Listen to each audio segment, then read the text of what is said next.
अस्सलाम वालेकुम। आज की हमारी इस वीडियो का टॉपिक है symbolism in the novel heart of darkness.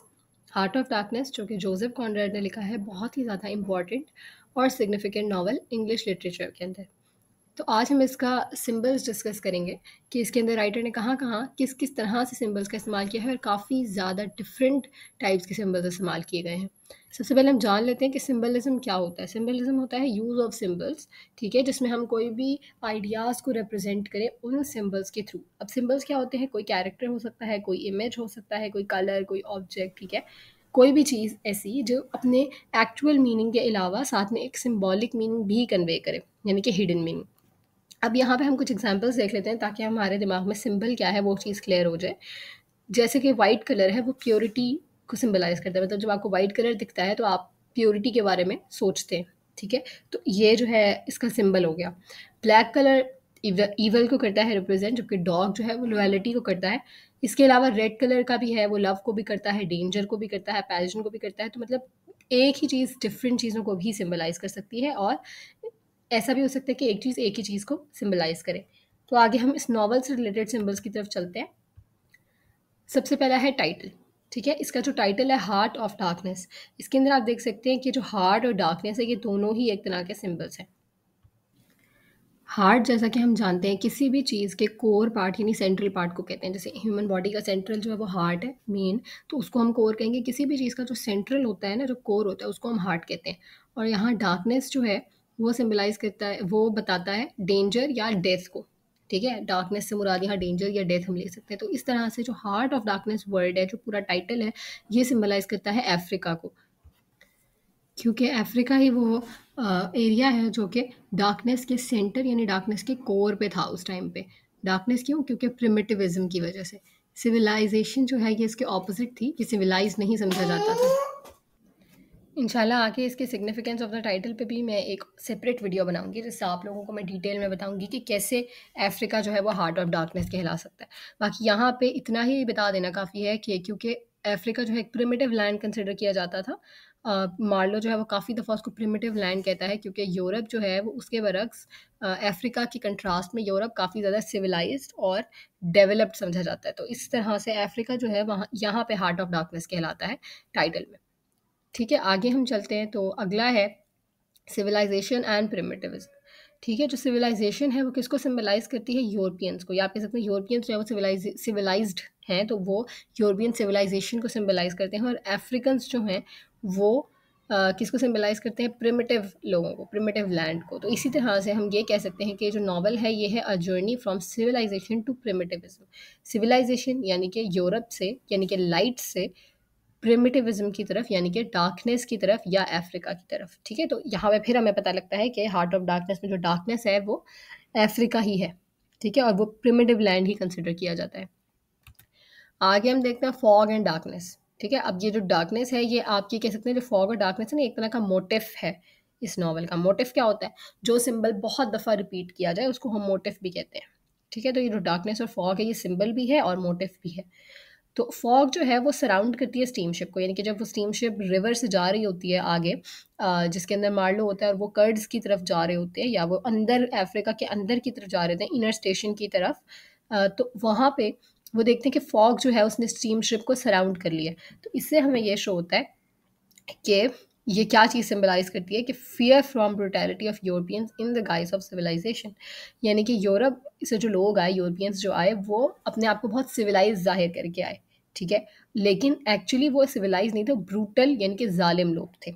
ठीक है, तो ये जो फॉग है ये सिंबलाइज करती है उसी फियर को, उन्हीं यूरोपियन से आने वाले फियर को, कि जैसे जैसे यूरोपियन अंदर आ रहे वैसे वैसे फॉग उनको सराउंड कर, यानी कि फियर सराउंड कर रहा है। लोग जो है वो उनसे डर रहे हैं।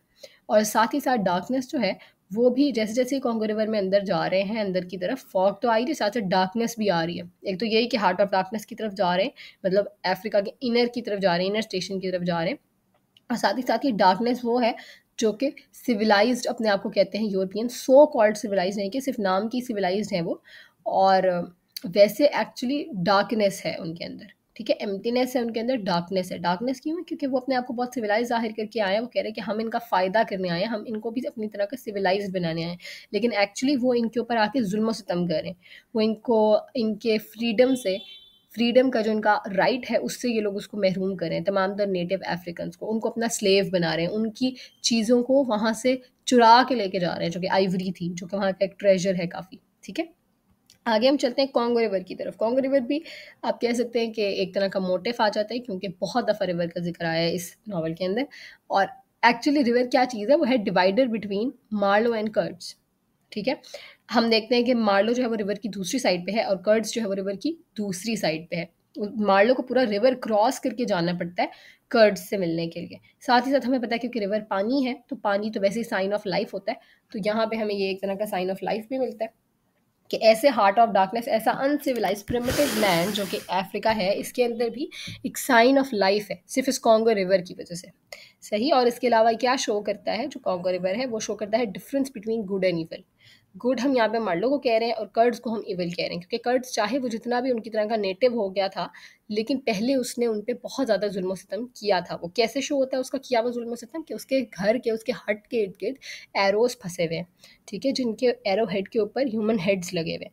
तो इससे ये शो होता है कि वो कितना ज़्यादा ब्रूटल और कितना ज़्यादा बारबेरियन हो गया है कर्ड्स यहाँ आने के बाद। तो ये शो करता है जो कॉन्गो रिवर है वो एक तरह का डिफरेंस है, एक तरह का डिवाइडर बॉर्डर है बिटवीन गुड एंड ईवल। आगे हम देखते हैं आइवरी। आइवरी में काफ़ी दफ़ा इस नावल की प्लॉट समरी और थीम्स और हर जगह जिक्र कर चुकी हूँ। आइवरी बहुत इंपॉर्टेंट है इस नावल में, क्योंकि आइवरी ही वो रीज़न है जिसकी वजह से यूरोपियंस जो है वो अफ्रीका में आए थे और वो आइवरी को ही ट्रेड करके अपने कंट्री में लेके जा रहे थे, एक्सपोर्ट कर रहे थे बेसिकली। तो आइवरी जो है वो होता है एक हार्ड क्रीमी वाइट सब्सटेंस जो कि एलिफेंट की जो टीथ होते हैं उनसे बनता है, और ये काफ़ी एक्सपेंसिव है और इससे बाद में ऑर्नामेंट्स बनते हैं, यानी कि कुछ डेकोरेशन पीसेस, कुछ इस टाइप की चीज़ें। तो ये सिंबलाइज करता है ग्रीड ऑफ वाइट मैन, क्योंकि इसी की वजह से, इसी के लालच में ही तो वो इधर आए थे। तो ये इसी चीज़ को सिंबलाइज करता है। जहाँ जहाँ आइवरी की बात आएगी वहाँ वहाँ उनकी ग्रीड की बात आएगी, उनकी कितने वो ग्रीडी थे, ठीक है, इस चीज़ की बात आएगी। और सेवेजरी और करप्शन ये भी साथ ही साथ जिक्र आता है ग्रीड के साथ साथ, कि वो कितने सेवेज लोग थे और कितने करप्ट लोग थे, कि वो मुंह पे आके कुछ बोल रहे थे कि हम यहाँ पे सिविलाइजेशन जो है वो स्प्रेड करने आए हैं, इनको सिविलाइज करने आए हैं, और वो एक्चुअली कुछ सिविलाइज नहीं करे, बल्कि वो एक तरह के करप्ट लोग थे कि वो अंदर ही अंदर उनकी ही चीज़ों को चुरा रहे थे। ये जो आइवरी था इसके मालिक अफ्रीकन थे, नेटिव अफ्रीकन्स, लेकिन वो उसको चुरा रहे थे और साथ ही साथ सेवेज थे, बहुत जालिम थे, उनको अपना स्लेव बना के रखा हुआ था।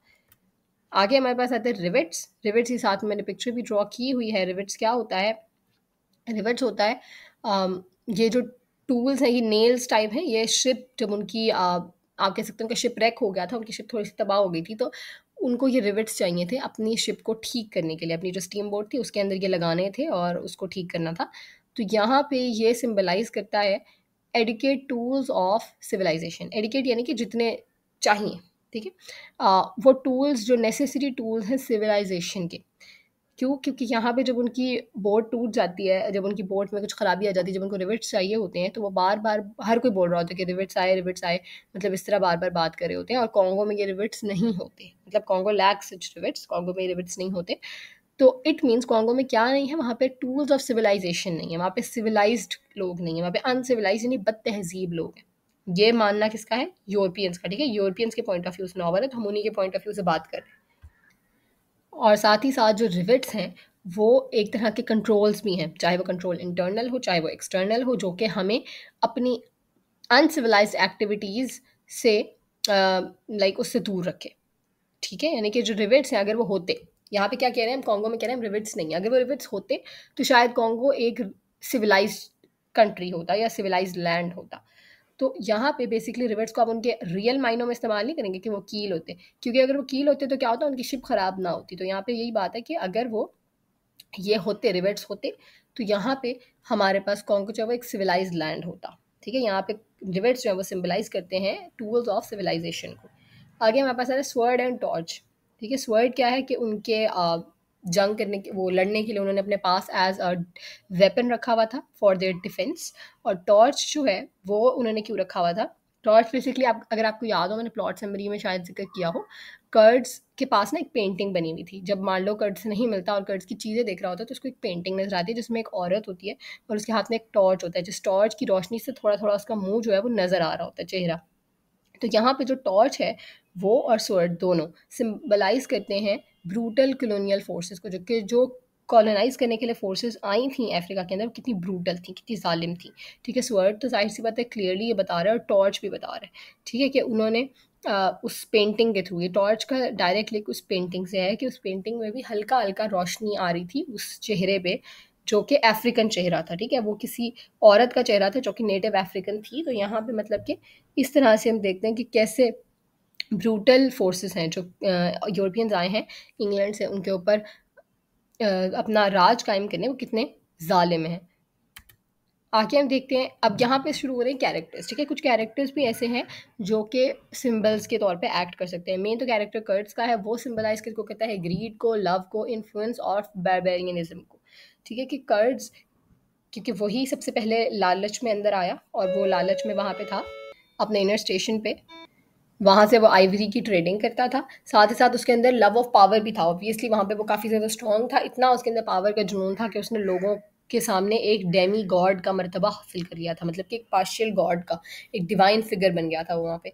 और उसके अलावा बारबेरियनिज्म, यानी कि जो वहाँ पे अनसिविलाइज लोग थे, अफ्रीकन अफ्रीकन जो लोग थे जो कि अनसिविलाइज थे, उनका भी उस कर्ड्स पे कुछ ना कुछ असर हुआ, ठीक है? तो कर्ज इन सबको सिंबलाइज करता है। उसके अलावा जो मार्लो है वो सिंबलाइज करता है स्पिरिट ऑफ एडवेंचर को, क्योंकि हम देख रहे हैं मार्लो बचपन ही से जब से अपना बताना शुरू करता है, वो कहता है कि मुझे बचपन ही से चीज़ों को एक्सप्लोर करने का शौक था। मुझे शौक था कि मैं कॉन्गो आऊँ, मुझे शौक था कि मैं कॉन्गो रिवर देखूँ, और साथ ही साथ फिलोसॉफिकल अप्रोच, क्योंकि मार्लो जो है वो हर चीज़ को अंदर से देखता है, ठीक है? फुल अपनी पूरे सेंसेस को इस्तेमाल करते हुए वो अफ्रीका में देखता है कि नेटिव अफ्रीकन के साथ क्या हो रहा है और सब कुछ देखता है। तो उसके ये दोनों चीज़ें हैं, स्पिरिट ऑफ एडवेंचर और फिलोसॉफिकल अप्रोच, जिनको मार्लो सिंबलाइज करता है। आगे हमारे पास आ रहा है मैनेजर।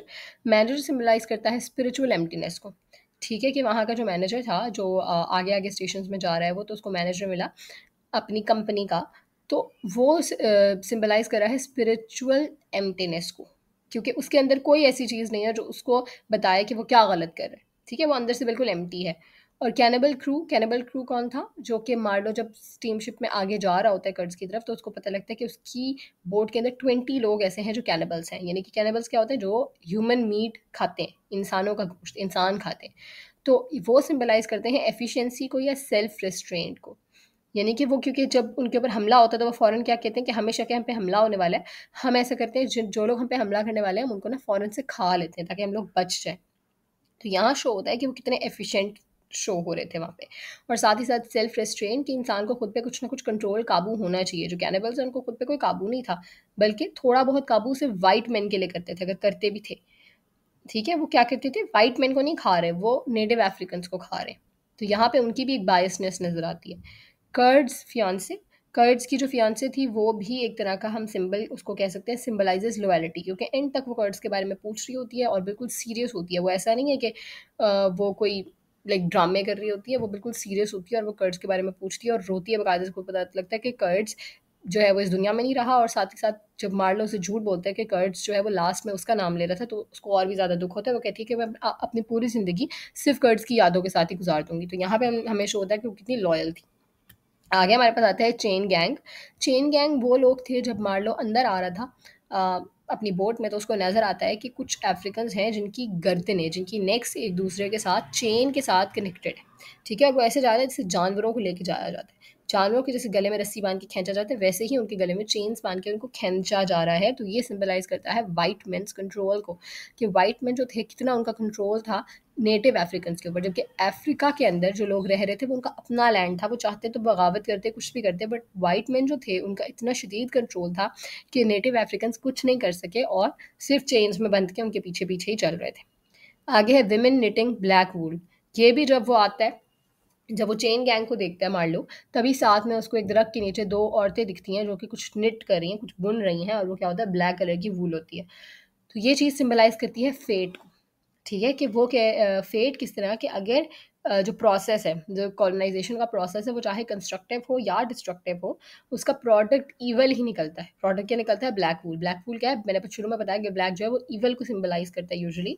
तो यहाँ पे भी वो ईवल को ही सिंबलाइज कर रहा है कि वो औरतें ब्लैक वूल बुन रही हैं, तो इट मीन्स कि चाहे जो कॉलोनाइजेशन का प्रोसेस है वो कंस्ट्रक्टिव हो या डिस्ट्रक्टिव, ठीक है? तो उसका प्रोडक्ट जो है वो ईवल ही निकलने वाला है।